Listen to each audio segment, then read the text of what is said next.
Ready to install VLC Media Player? In this quick guide, I'll walk you through the complete installation process in 2026, from opening the installer to launching VLC for the first time.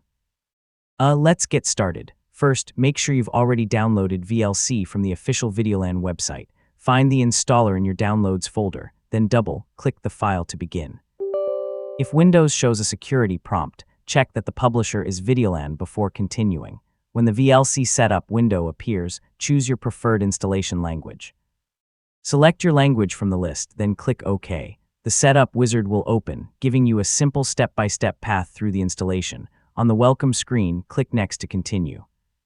You'll then see the VLC license information. Take a quick look if you want and click Next again. There's nothing complicated here, so just follow the wizard. Next, VLC lets you choose which components to install. For most people, the default selection is the best option. You can leave these settings unchanged and click Next.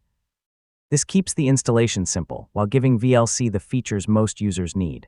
Now you'll be asked where VLC should be installed. The default location is normally fine, so you can simply continue. If you prefer another drive or folder, choose Browse and select your location. Otherwise, click Install and let the setup begin. VLC will now copy the required files and complete the installation.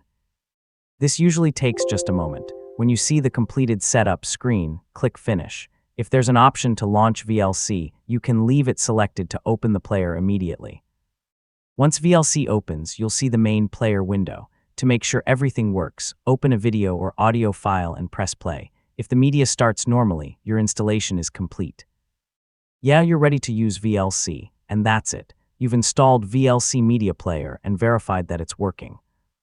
Keep the default settings unless you have a specific reason to change them, and you'll be ready to enjoy your media. So that's the complete VLC installation process.